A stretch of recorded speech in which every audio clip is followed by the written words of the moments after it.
other day, when I was out in the country, I saw, flying very low overhead, a cuckoo. And I was really grateful that there are not many of these type of birds around. So what can I say about a cuckoo? Well, it comes from the Cuculus family. And there are many varieties around the world. The cuckoos we have here are a very uninteresting, dull, drab grey in colour.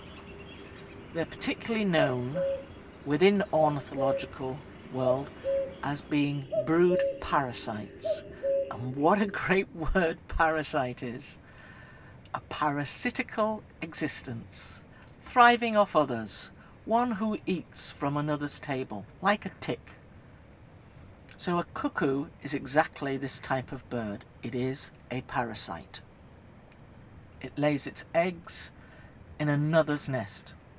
It pretends to be something it is not, and it is fed by another species of bird. And when it thinks that it is big enough, it kicks out the young of its host bird and greedily tries to take over, take all the food. And when we see such parasitical events in our world, we refer to those people as cuckoos.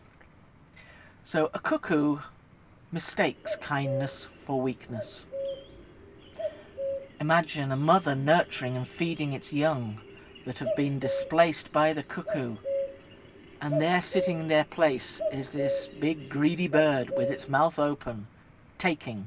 And the mother generously giving it encouragement, teaching it in the various skills, because this cuckoo knows nothing yet. It's an empty vessel. And we all know what comes out of empty vessels. Much noise comes from empty vessels. This cuckoo wants to steal some credibility, pretending to become part of a much-loved family of that bird, of the host bird. Everybody sees the cuckoo for what it is. We're not fooled. The cuckoo is a usurper, a user, a deceptive creature. If it was a reptile, it would be a snake that sings with a forked tongue. Interestingly enough, the word cuckoo is the base origin of cuckold. And in southern Europe, that is a great insult to call somebody a cuckold.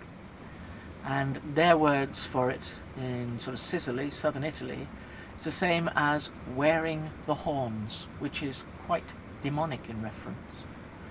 Even more curiously, in ancient Chinese, they describe it as wearing the green hat. I found that really amusing. So do other birds cause irritation?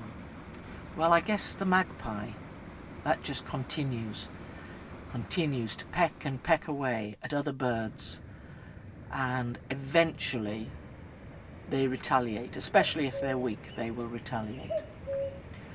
And then there is the corvus family, and the corvus, of which you get crows, ravens, jackdaws, but particularly the corvus family, a scavenger that feeds on carrion. And scarecrows were placed in grain fields because of incessant damage that the crows, the corvus family, did to the crops. They are transferers of disease, and they could be described even as vermin. I can't think of a better word for them, really. So the cuckoo has only one song, and it is repetitive, monotonous, and it repeats over and over, picking over the bones of its carrion. And we all know a cuckoo when we see and hear one. We recognise this parasite. We naturally feel great sorrow for the bird it stalks, and within its nest, that same bird that it stalks, it tries to lay its eggs. What an unnecessary bird, causing distress to other, far more beautiful, intelligent, kinder varieties of birds. And a cuckoo, purely to survive, it causes harm. It is a parasite, and in this parasitical state it thrives. It's a parasitical existence. A cuckoo, a parasite. So pleased that we can all spot a cuckoo when we see one. Well, thanks for listening today, folks, and I hope you enjoyed this little ornithological meander through the countryside. Well, take care, be kind in word, thought and deed. Don't behave like a cuckoo. There's already one too many cuckoos. Okay, bye folks, bye!